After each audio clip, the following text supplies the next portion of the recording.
On avait parlé de Homo Tumadon, vous vous en rappelez, et puis on avait poursuivi, toujours avec le même passage, donc sur un message intitulé Le feu de la passion. Si vous voulez vous recaler, vous pourrez aller l'écouter sur notre chaîne YouTube, La Chapelle de Codognan. Vous allez sur notre site internet, La Chapelle de Codognan, dans la rubrique Messages, vous verrez, il y a tous les messages qui sont mis en ligne. Donc vous pouvez aller le réécouter si vous n'étiez pas là, ça vous fera, je pense, du bien. Et puis, donc on est dans la continuité. Donc, livre des Actes des Apôtres, chapitre 2, verset 1er. Le jour de la Pentecôte, ils étaient tous à l'unisson avec passion. Dans vos Bibles, vous devez avoir ensemble.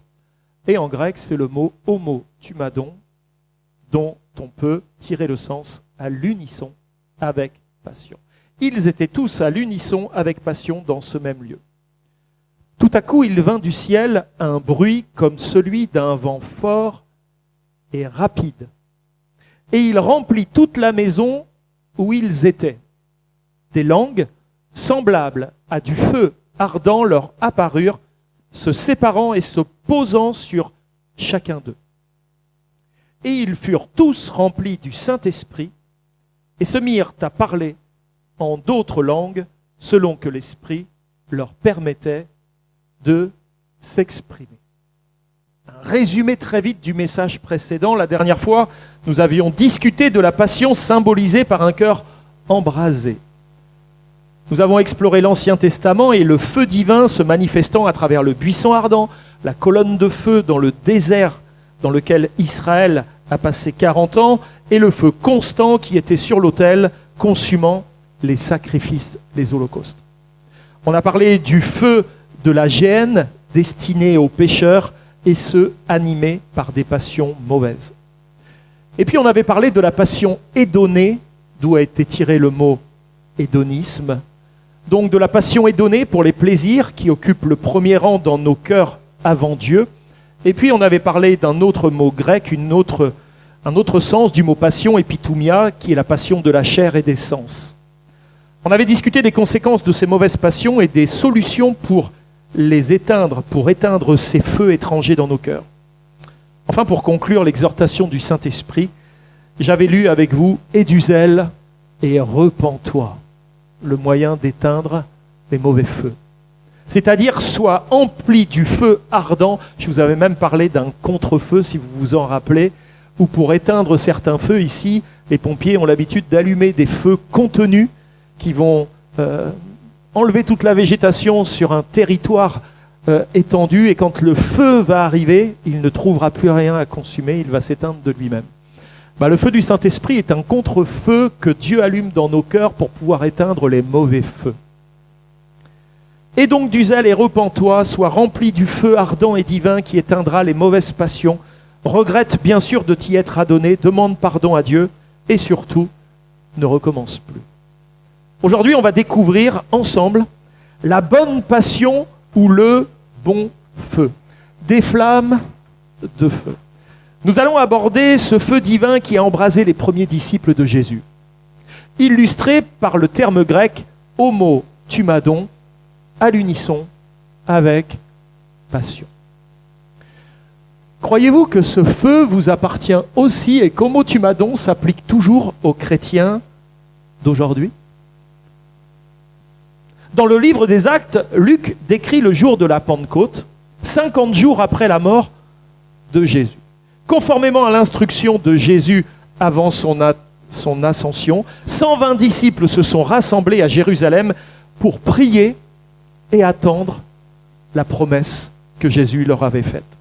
Jésus avait dit dans l'évangile de Luc, chapitre 24, au verset 49, « J'enverrai sur vous ce que mon Père a promis, mais vous restez dans la ville jusqu'à ce que vous soyez revêtus de la puissance d'en haut. » Nous ne savons pas si les disciples savaient que cette promesse s'accomplirait le jour de la Pentecôte, ni s'ils se réunissaient quotidiennement depuis l'Ascension.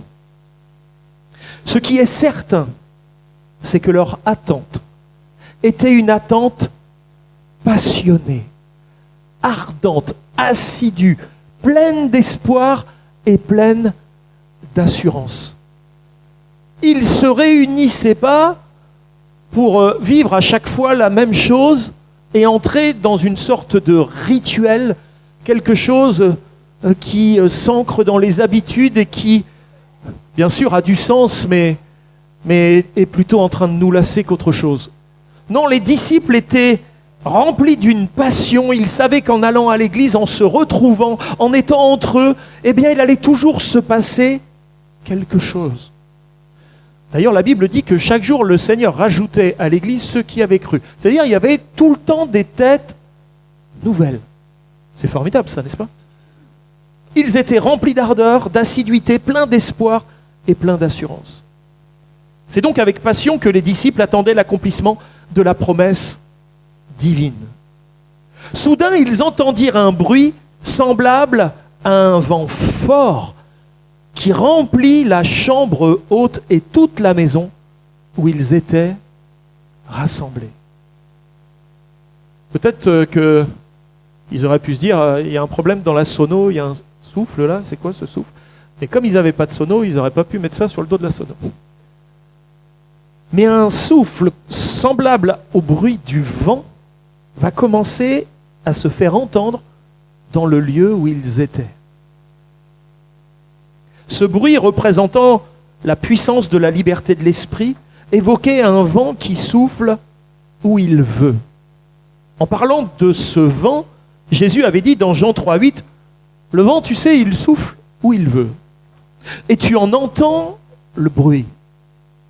Mais tu ne sais d'où il vient, ni où il va. Il en est ainsi de tout homme qui est né de l'esprit. » Des langues semblables à un feu ardent leur apparurent, se séparant et se posant sur chacun d'eux, montrant que c'est le même esprit qui se distribue à tous. En grec, le verbe au singulier, avec un sujet pluriel, pourrait être traduit comme des langues semblables à un feu ardent distribué se posa sur chacun d'eux. Si on fait du français, on se dit il y a un problème entre le pluriel des langues et le verbe se posa. C'est soit une langue se posa, soit des langues se posèrent. Mais quand on regarde le texte, des langues semblables à un feu ardent distribué se posa sur chacun d'eux.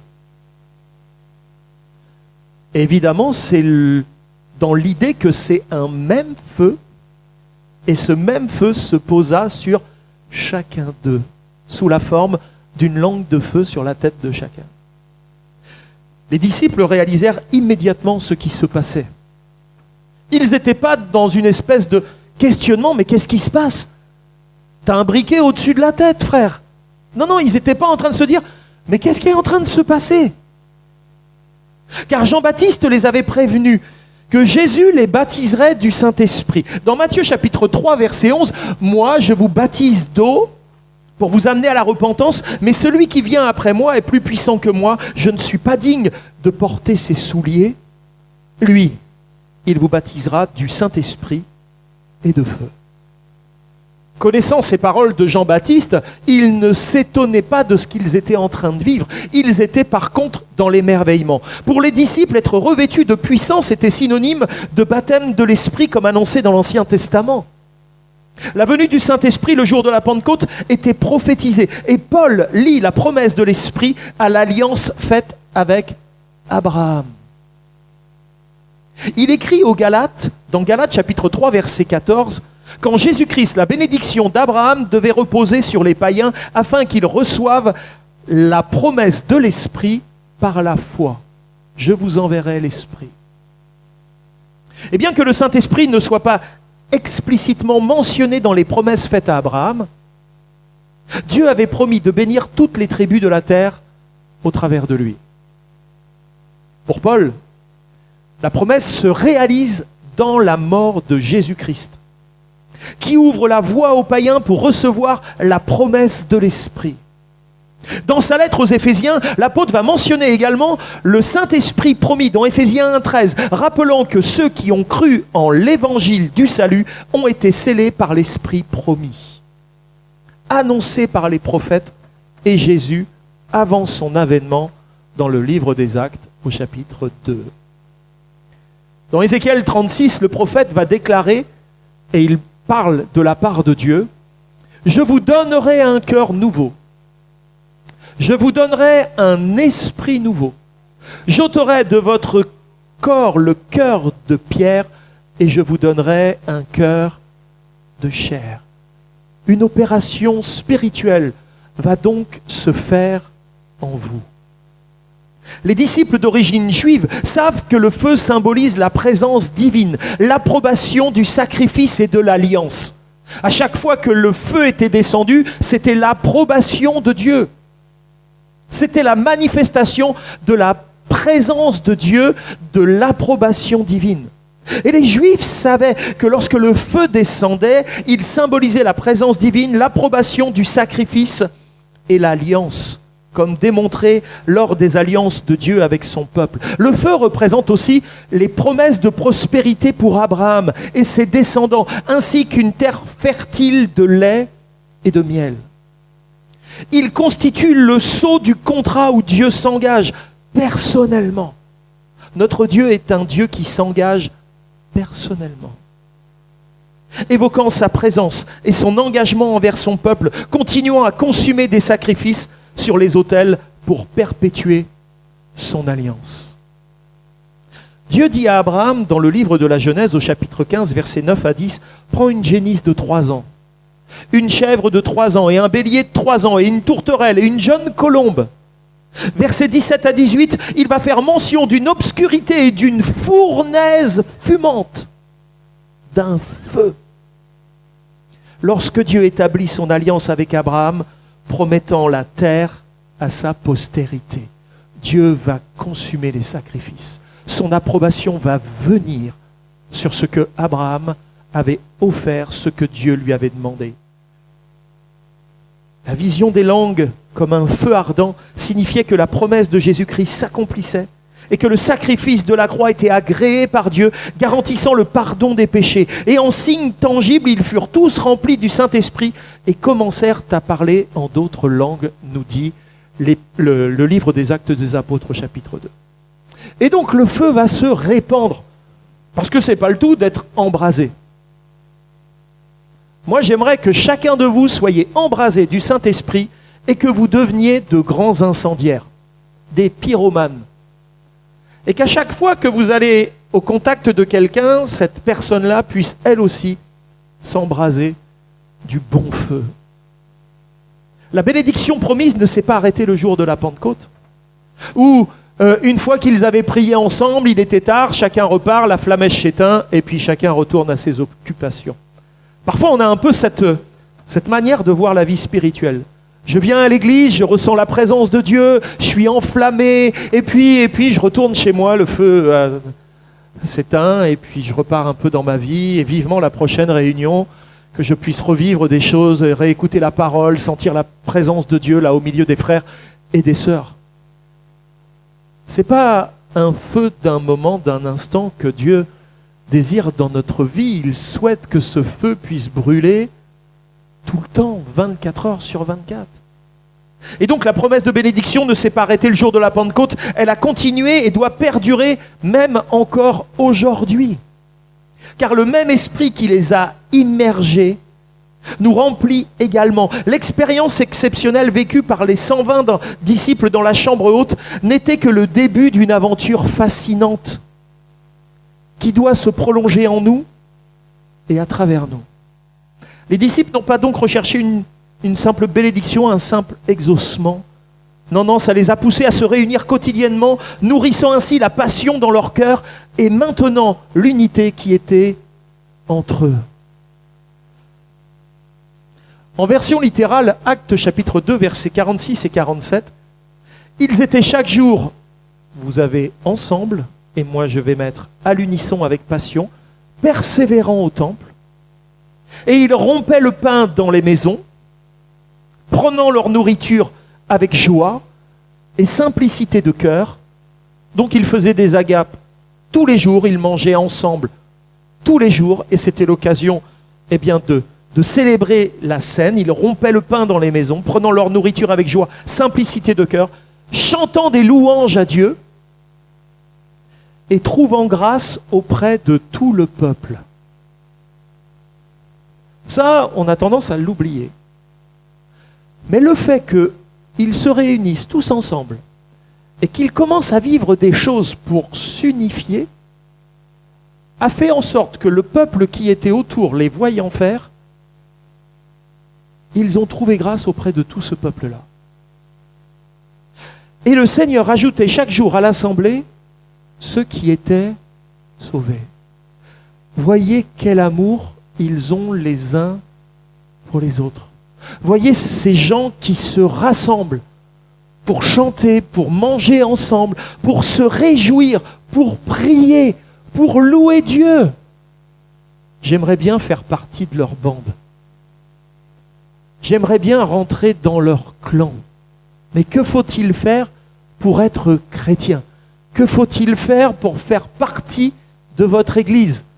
Je pense que si quelqu'un de votre entourage venait vers vous en vous posant cette question, vous n'auriez pas de mal à lui répondre et que la première attitude à avoir, c'est pas « bouge pas, je vais te donner le numéro de téléphone du pasteur, il va tout expliquer ». Non, s'il vous plaît, faites-le vous. Expliquez ce que c'est que l'Église.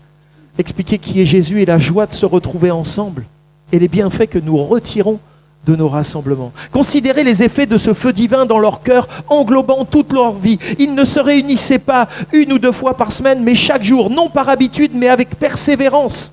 Le cœur embrasé d'un même feu pour le Seigneur. Est-ce que vous aimez la mythologie? La passion thumos qui brûlait dans leur cœur, les Grecs avaient l'habitude de la symboliser par l'image d'un cheval fougueux dans la mythologie. La passion thumos était un cheval fougueux qui pouvait être dompté, mais qui n'en restait pas moins rempli de puissance et d'enthousiasme. En effet, avant même qu'ils connaissent le vrai et le seul Dieu vivant, les Grecs pensaient que thumos était une énergie spirituelle, émanant d'un Dieu possédant l'humain. Ils pensaient que la passion thumos était une force de vie amenant courage et force, ténacité et capacité de résilience aux héros qui combattaient. Tous les hommes de guerre devaient être remplis de cette passion thumos, des hommes remplis de force, comme si un Dieu les habitait. Cette passion thumos leur permettait aussi d'être divinement inspirés au sein même des combats qu'ils menaient par honneur et fidélité à leur Dieu. Je vous enverrai le Saint-Esprit. Il fera sa demeure en vous. Vous deviendrez le temple de mon esprit. Et avec lui, vous serez dans l'enthousiasme. Vous savez ce que ça veut dire, enthousiasme? Anthéos, en Dieu. Vous serez en Dieu parce que Dieu est en vous. Les chrétiens devraient tous être des gens enthousiastes. Pas des gens qui sont là. Enthousiastes. Parce que Dieu, il vit en moi. J'ai de l'enthousiasme dans ma vie. Il y a un feu qui brûle en moi, qui me donne de la résilience dans les combats de la vie. Là où d'autres seraient à se plaindre, à pleurer, à tomber, Christ est dans ma vie. Je suis enthousiaste. Est-ce cette même passion qui nous anime? Est-ce que vous êtes enflammés comme cela?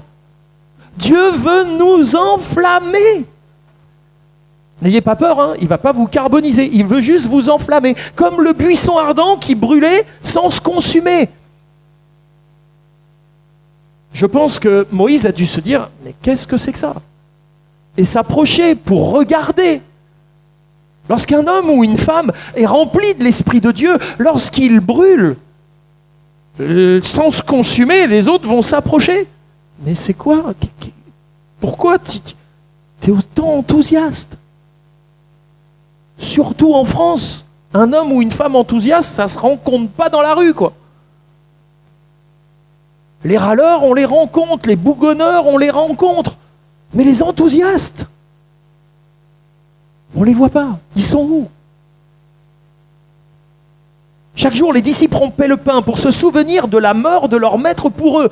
Plus que cela, la Sainte Seine symbolise la communion aux souffrances du Christ et la crucifixion de notre chair avec lui, un sacrifice de reconnaissance.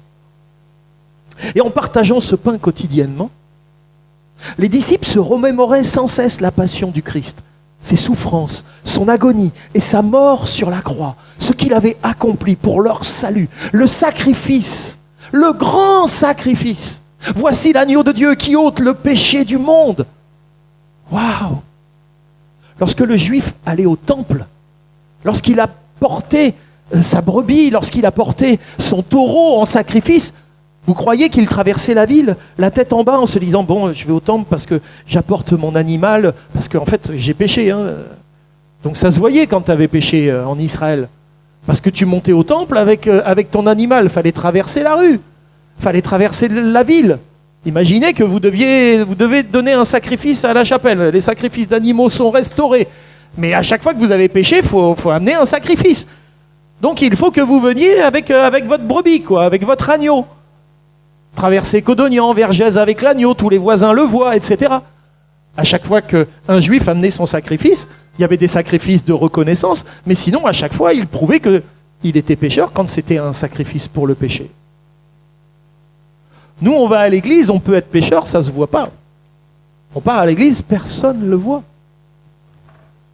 Néanmoins, la véritable victime que nous allons offrir à chaque culte, c'est nous. C'est nous le sacrifice. Nous offrons un sacrifice d'adoration à notre Seigneur. Chaque dimanche, nos vies sont des sacrifices pour Dieu, à l'image de ce que Christ a accompli pour nous. Et un feu doit brûler au milieu de ce sacrifice pour que nous devenions un sacrifice de bonne odeur. Alors ce partage, ce que les disciples vivaient, ils se remémoraient la passion du Christ et ce partage les unissait passionnément avec leur Sauveur. Et entre eux, dans cette réalité commune, nous sommes morts avec Christ. Et nous sommes aussi ressuscités avec Christ. Non seulement ils rompaient le pain, ils buvaient le vin en mémoire de Jésus, mais ils partageaient aussi leur nourriture quotidienne pour favoriser la communion et l'amour fraternel. Et selon la tradition, les agapes avaient lieu chaque soir. Tous les soirs, la première église célébrait les agapes. Nous, c'est une fois par mois. Eux, c'était tous les soirs. Ils se retrouvaient pour chanter, pour célébrer les agapes, célébrer la scène, pour louer le Seigneur, pour prier. Ainsi, le feu céleste était entretenu par leur amour fraternel.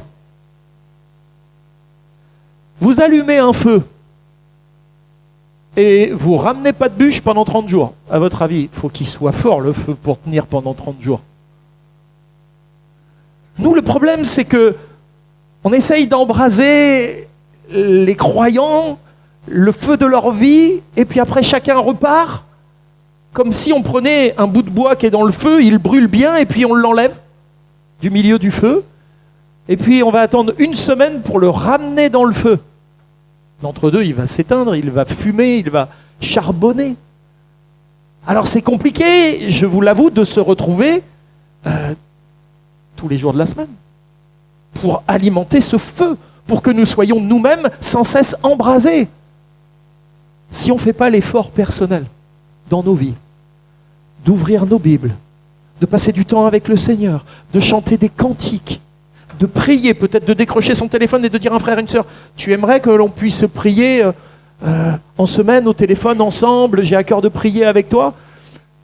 Alors il faut à tout prix maintenir le feu, entretenir le feu. Les repas étaient célébrés avec allégresse. L'allégresse, c'est bien plus qu'un contentement.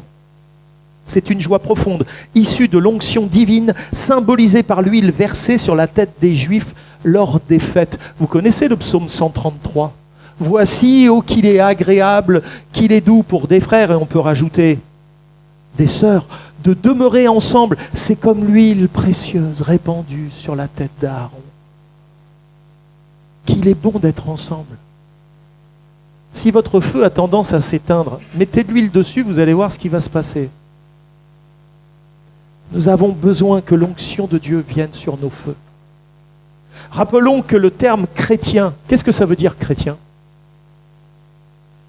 Vous les chrétiens, ça veut dire quoi chrétien? Petit Christ. Qui est d'accord avec petit Christ? Ouais. En fait, chrétien ne veut pas dire petit Christ. Ça veut dire oint. Les oints. Christ, c'est le oint. Et les chrétiens, c'est les oints. C'est ceux qui portent l'onction. C'est ceux qui portent le feu. Vous savez qu'à l'époque des apôtres, les chrétiens avaient même un sobriquet, un petit nom. Lorsque les gens les voyaient, ils ne disaient pas « Tiens, c'est les chrétiens ». Vous savez ce qu'ils disaient? « Tiens, voilà les huileux. Voilà les pommadés. Les huileux. Ceux qui ont, comme si on leur avait mis 1 litre d'huile sur la tête. C'est les oints. » Vous savez, l'onction d'huile, dans l'Ancien Testament, c'était pas 3 gouttes sur le front à la mode des pasteurs avec, merci Anne-Marie, avec la petite burette. Non, non, c'était la corne d'huile et ça coulait sur ton visage, ça descendait sur tes vêtements. Les vêtements, ils étaient morts. Hein. Si les pasteurs aujourd'hui s'amusaient à faire de telles onctions d'huile, je pense qu'on aurait des plaintes à force. Et donc les chrétiens, c'était des gens huilés, des gens en fait qui dégageaient une lumière. Lorsqu'une lumière reflétait sur eux, quelque chose était renvoyé. Tiens, voilà les huileux, les pommadés, voilà les chrétiens. Mais on voit bien qu'ils ne sont pas comme les autres, ils sont enthousiastes, ils ont le sourire. On leur voit tout le temps les dents à ces gens-là. Mais qu'est-ce qu'ils ont de spécial que nous, on n'a pas?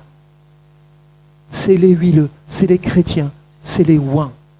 C'est les disciples de ce Jésus, de celui qui est mort comme un maudit sur la croix. C'est les chrétiens. Ils se réunissaient, partageaient leur repas avec simplicité et souplesse de cœur. Le terme grec évoque une absence de scrupules, la souplesse de cœur. Est-ce que vous avez une souplesse de cœur ou une rigidité de cœur? La souplesse de cœur, c'est l'absence de scrupules. Et parfois, on a des scrupules. On n'ose pas, on se dit qu'est-ce qu'ils vont penser, qu'est-ce qu'ils vont dire, et patati, et patata. Ils n'avaient pas de scrupules. Ils étaient dans une simplicité de cœur, dans une souplesse de cœur. Et cette souplesse de cœur est essentielle pour maintenir l'harmonie, éloignant toute forme de rigidité et de discordance. Nous sommes appelés à avoir le cœur souple. Même si nos muscles, avec l'arthrose, avec la vieillesse, ont tendance un petit peu à se tétaniser, nos cœurs devraient devenir de plus en plus souples et malléables. De plus en plus souples et malléables.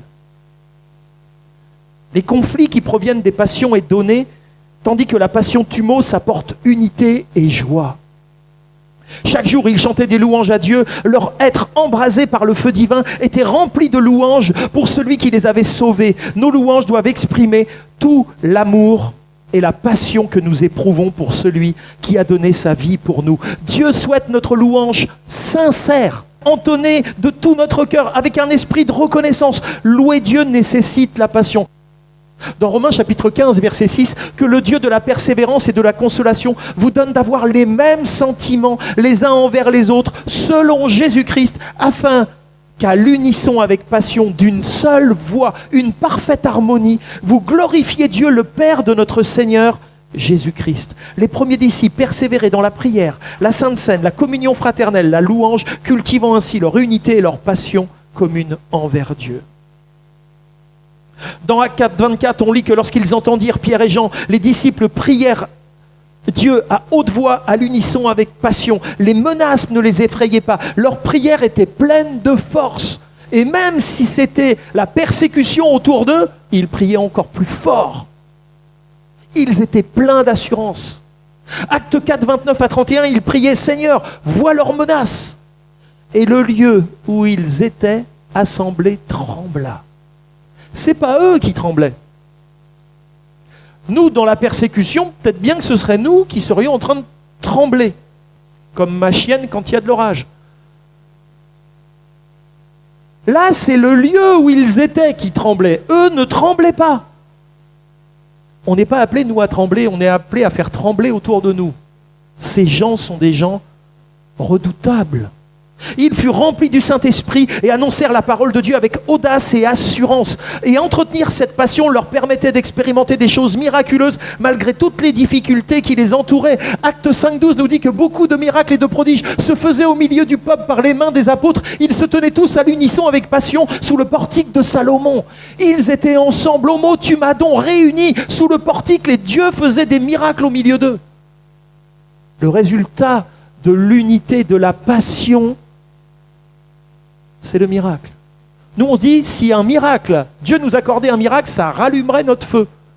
Mais non, il faut que le feu soit allumé pour que le miracle arrive. Si le feu est allumé, le miracle va se faire. Peu à peu, des foules entières adoptèrent cette attitude à l'unisson avec passion. Acte 8,6, les foules à l'unisson avec passion étaient attentives à ce que disait Philippe lorsqu'elles apprirent et virent les miracles qu'il faisait. Toutes ces décisions des disciples étaient prises dans cette même attitude, à l'unisson avec passion, à l'unisson avec passion, homotumadon, maintenant le feu de la Pentecôte à travers le temps et les continents. C'est un feu qui s'étalait sur les pays, sur les régions, sur les continents, embrasant les cœurs et les vies. Acte 15, 25, nous avons estimé qu'il était préférable d'être à l'unisson avec passion pour élire des hommes parmi vous et les envoyer avec nos bien-aimés Barnabas et Paul. On veut des hommes enflammés pour aller mettre le feu de partout. On veut des femmes enflammées qui puissent aller mettre le feu de partout, sans perdre leur propre feu à eux.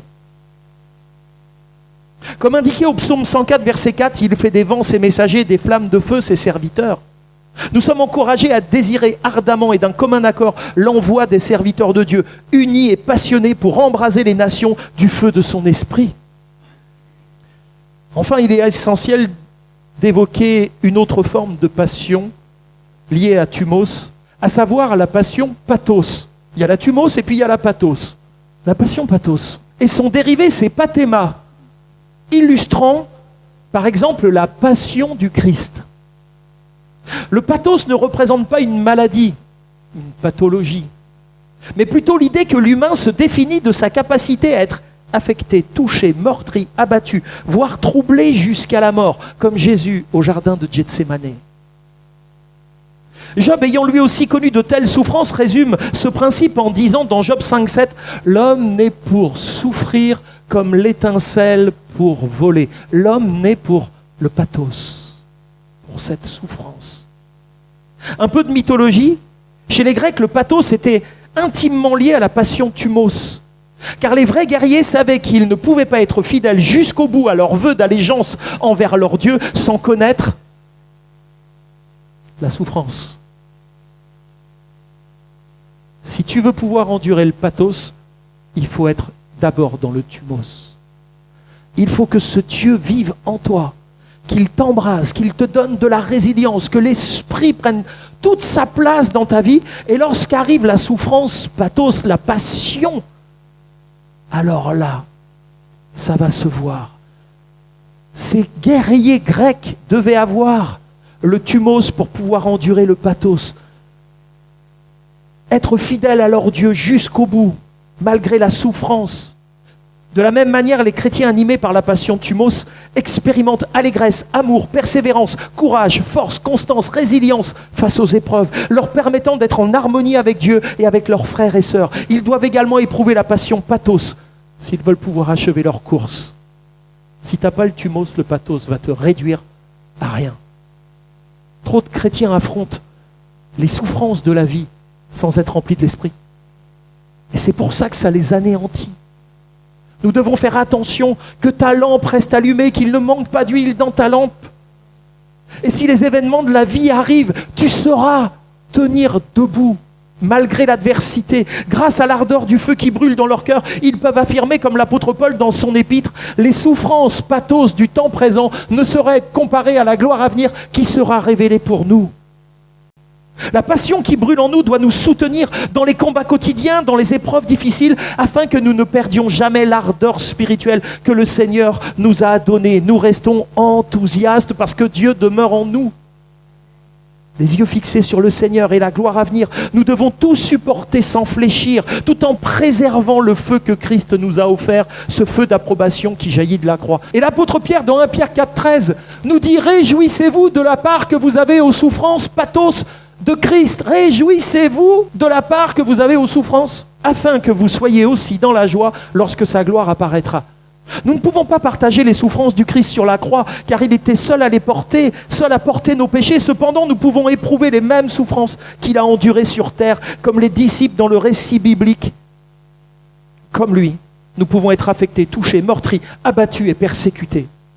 Et la question est, comment nous réagissons face à de telles circonstances? Alors pour conclure, dans le livre de l'Apocalypse au chapitre 3 et au verset 12, il est écrit « Celui qui vaincra, je ferai de lui une colonne dans le temple de mon Dieu. » Et qu'est-ce qu'il est dit? Il n'en sortira plus. Celui qui vaincra. Et celui qui vaincra, ce n'est pas celui qui est le plus fort physiquement, le plus intelligent. Non, c'est celui qui a le thumos en lui. Celui qui a le feu de Dieu en lui, celui qui a la passion de Dieu dans sa vie, je vais faire de lui une colonne dans le temple de mon Dieu, et celui-là, celle-là n'en sortira plus. Vous savez que le terme colonne dans ce passage vient d'un mot grec qui se dit stulos, S-T-U-L-O-S, stulos, signifiant également colonne de feu ou flamme se levant comme un pilier. Celui qui vaincra, je ferai de lui une stulos dans mon temple, une colonne de feu dans mon temple. Quelle grâce que celle découlant de la passion embrasée de la croix. C'est là où le feu de Dieu est tombé sur le sacrifice du Christ. Et de cette passion de la croix, le feu a été embrasé sur tous les disciples et jusqu'à nous aujourd'hui. Et quelle grâce que cette grâce découlant de la passion embrasée à la croix du Calvaire qui communique à nos vies le feu divin, un feu à préserver avec persévérance et consécration. Quelle grâce de réaliser que Dieu aspire à faire de nous des stulos ou des colonnes de feu dans le temple de notre Dieu. Pas des colonnes de pierre, des colonnes de feu, des gens embrasés, symbolisant des colonnes de feu témoignant de la passion dévorante de ce Dieu merveilleux qui vit en nous. Rappelez-vous de la colonne de feu dans le désert d'Israël, symbolisant la présence de Dieu. Chaque chrétien doit devenir une colonne de feu au milieu des ténèbres de ce monde, des flambeaux au milieu des ténèbres. Je vous ai fait comme des flambeaux au milieu des ténèbres, que votre flamme ne s'éteigne point.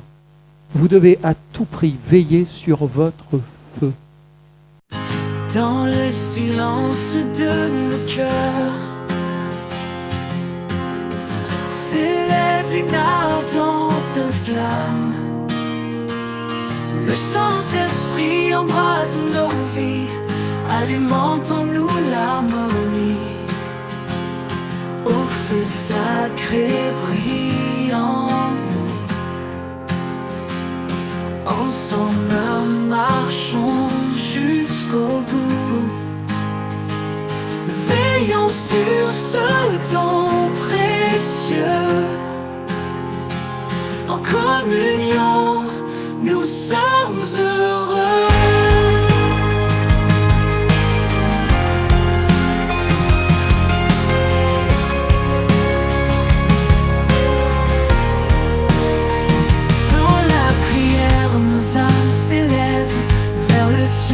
Notre foi se lève, fraternellement main dans la main.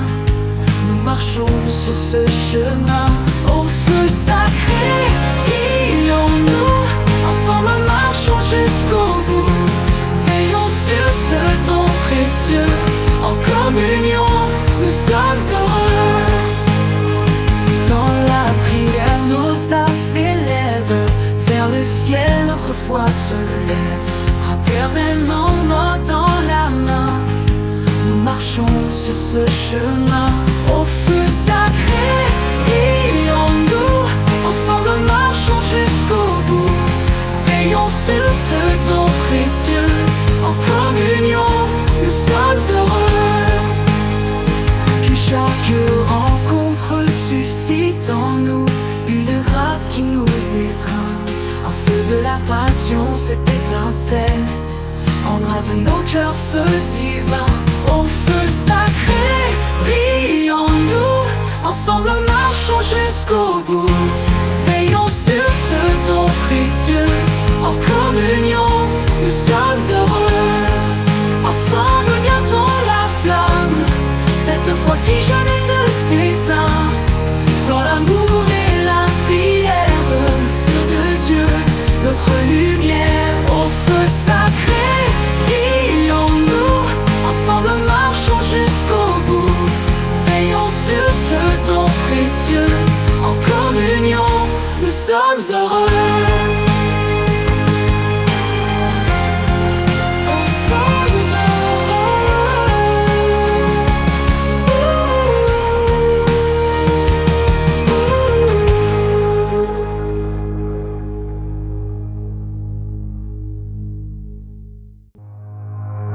Au feu